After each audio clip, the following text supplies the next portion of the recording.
Patient IVF করিয়ে যাচ্ছে কোনো আনসার পাওয়া যাচ্ছে না, if we follow the advanced techniques we can give the patient answer যে আইভিএফ কেন ফেল করছে আর নেক্সট স্টেপ কি বা নেক্সট। সেটাই আমি যেটা আপনাকে সবসময় বলি, আইভিএফ সেন্টারে এসেছি মানে আমি আপনার হাতে বাচ্চা দিয়ে দেবো না, বাট ডেফিনেটলি বলে দেবো কোথায় কি প্রবলেম আছে, এটা আমরা ওভারকাম করতে পারবো। অ্যান্ড এটাও একটা ইম্পর্টেন্ট জিনিস হয় যে আপনি আমায় অনেক পেশেন্ট হয় যে লেজার আপনি আমায় maybe during counselling you don't mention about laser, but আমি যখন ওসাইড দেখছি গ্রোথ দেখছি আমি এসে আপনার কাছে বলছি ম্যাম আই থিঙ্ক এটা লেজার লাগবে। তো সেখানে হয় যে সব পেশেন্ট সব ক্যাটাগরিতে পড়ে না, বাট ডিউরিং ট্রিটমেন্ট এমন অনেক জিনিস হয় যেটা আমাদেরকে ভেতরে নিতে হয়, বিকজ এটা স্টেপ ওয়াইজ হ্যাপেনিং হচ্ছে। Step wise all patient do not require all kind of treatment, but when I am growing আমি দেখছি যে পেশেন্ট এমব্রায়োকে গ্রো করছি, আমি ফলো করছি, আমি যেটা ঠিক করতে পারবো আমি করব, বিকজ এটা বায়োলজি আছে। আমি কোনো ডিএনএ চেঞ্জ করতে পারবো না, আমি কোনো সেল ডিভিশনে কোনো পার্ট নিতে পারবো না, আমি কোনোভাবেই কোনো ইন্টারফেয়ার করতে পারবো না গ্রোথে, বিকজ যেটা আমি আবার বলছি ইটস এ বায়োলজি। কিন্তু আমি যদি কিছু করি যেটাতে ওটা বেটার হয়ে যেতে পারে, আমি ডেফিনেটলি ওটাতে ইন্টারফেয়ার করব। Laser hatching is one of them.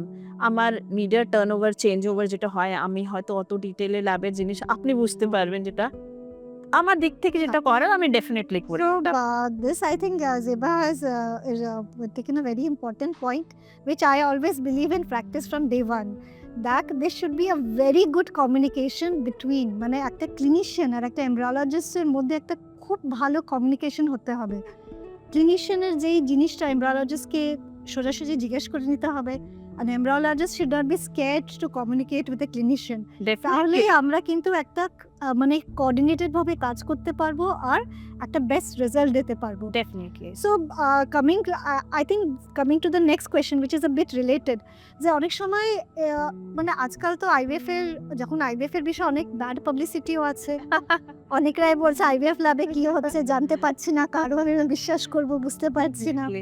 তো আইভিএফ ল্যাবে যে আপনারা যে এমব্রায়োস হ্যান্ডেল করছেন বা স্পার্ম এগস হ্যান্ডেল করছেন একটা পেশেন্টের, I think it is very important for the patients to know that আমরা কেমন করে মেনটেন করছি যে আইডেন্টিটি, দ্যাট এই একটা এই পেশেন্টেরই, এই স্পার্মটা এই পেশেন্টেরই, এই এমব্রায়ো এই পেশেন্টেরই, মানে এই জিনিস যে মেনটেন হচ্ছে ল্যাবে, মানে এটা কতটা ইম্পর্টেন্ট আর আপনারা কেমন করে করছেন এটা ল্যাবে? ইট ইজ সামথিং যেটা মাথায় ডেফিনেটলি পেশেন্টের ঘোরে, যে এই ল্যাবে ঢুকবে না, যে জানবে না, সে কোনোদিন বুঝতে পারবে না। বাট আমাদের ডেফিনেটলি রেসপন্সিবিলিটি যে পেশেন্টকে বলে দেওয়া যে কিভাবে এটা আমরা করছি। আমরা একটা কাপলের কাজ একবারে করি, যেখানে আমাদের ডাবল উইটনেসিং থাকে। ইট ইজ আমার সাথে যে অ্যাসিস্ট করছে সে থাকে অ্যান্ড আরেকজন থাকে। It is a triple layer of witnessing, যেটা পার করে আমরা একটা ওয়ার্ক স্টেশনে কাজ করছি, যেখানে পেশেন্টের আইডেন্টিফিকেশন মার্ক করে একটা স্টেপ হয় পরপর করে, আর ইনকিউবেটরে ওদের লোকেশন ফিক্স থাকে যে এই লোকেশনে এই পেশেন্ট হ্যান্ডেল হচ্ছে। So it's a double triple witnessing which happens and it is always in presence of a witness. আর ওয়ার্ক স্টেশনে একটা পেশেন্ট শেষ করে তারপর নেক্সট পেশেন্ট ওয়ার্ক স্টেশনে নেওয়া হয়।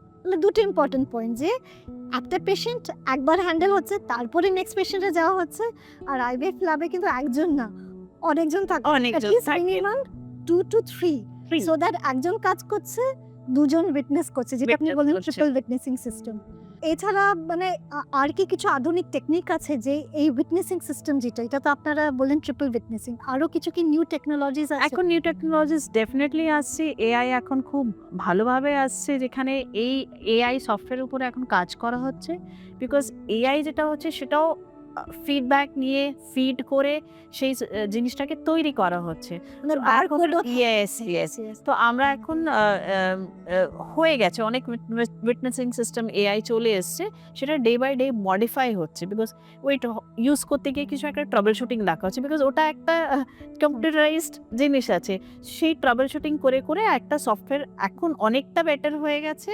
সো এআই এলেও আমার মনে হয়, এআই পার্সোনালি আমি ফিল করি যে এআই থাকলেও আপনার একটা witnessing is a must, physical witnessing. So Matlab physical witnessing এর জন্য আপনাদের একটা এমব্রায়োলজিস্ট দিয়ে হবে না, minimum I think 2 to 3 embryologist দরকার একটা ল্যাবে, which is very important. and despite the new technologies coming যেরকম আপনার রেডিও ফ্রিকোয়েন্সি হলো, ইলেকট্রনিক উইটনেস Yes, সিস্টেম হলো, বারকোড সিস্টেম, এগুলো যেটা হয় সেটা খুব সহজ ভাষায় প্রত্যেকটা জিনিস ট্যাগ করে দেওয়া হয়। আর ওইটার সাথেই করবে, নাহলে অ্যালার্ম বাজবে যে আপনি রং ইউজ করেছেন। definitely. কিন্তু টেকনোলজির যেটা হয় সেটা তো হিউম্যানসরা ইউজ করছে। Yes. তো আই থিঙ্ক টেকনোলজি প্লাস একটা আমাদের নিজস্ব একটা যে উইটনেসিং সিস্টেম, সেইটা দুটো করলে আমরা যে মিক্স আপস থাকে যে ল্যাবে, যেটা পেশেন্টের সবসময় ভয় থাকে একটা যে কোনো ভালো ল্যাবে, এই দুটো পদ্ধতি ফলো করে কিন্তু মিক্স আপস অ্যাভয়েড করা হয়। অ্যাভয়েড করা, বাট আই পার্সোনালি ফিল ট্রিপলটাকে ডাবল করবো, বাট পুরোপুরি এআই তে যাবো না। So yes, so never dependent, Never depend on anything. where is missing আপনার হাতে আপনার কাজ থাকবে, যতই আপনার মেশিন করে দিক, আপনি যদি এআই করে আপনি উইটনেস করবেন। বাট আই ফিল ট্রিপলটাকে আমি ডাবল করে দেবো, সেটাকে কিন্তু সিঙ্গেল ভাবে এআই কোনোদিন ক্লাব আপ করা উচিত না। আর আমি একটাও বলে দিই, because we are talking about witnessing and all, at here at PHS we both practice that any result যদি কিছু থাকে, ক্লিনিশিয়ান তো বলেই পেশেন্টকে, কিন্তু এমব্রিওলজিস্টও বলে ডেফিনেটলি যেটা- আমি এটা ফার্স্ট ডে থেকে আপনাকে বলেছি, ma'am tell patient to talk to me, because আমার কমিউনিকেট করা, আমি যেভাবে পেশেন্টদেরকে বলি আমি কি প্রবলেম দেখছি, এটা থেকে কি হতে পারে, সেটা আমি কনফিডেন্ট ফিল করি সেই পেশেন্টটাকে হ্যান্ডেল করতে। আমি যখন ডে 5-এ পেশেন্টকে বলি যে আমি চাইছি না এটা ফেস করতে, কেন চাইছি না, অ্যান্ড আমি দেখেছি যে ইটস ভেরি কনভিন্সিং, মানে পেশেন্ট হয়তো আপনার কাছে যখন বসে বা আমার কাছে যখন আসে, ব্যাপারটা থট প্রসেসটাই চেঞ্জ হয়ে যায়, ওরা জানে না ওদের সাথে কি হচ্ছে।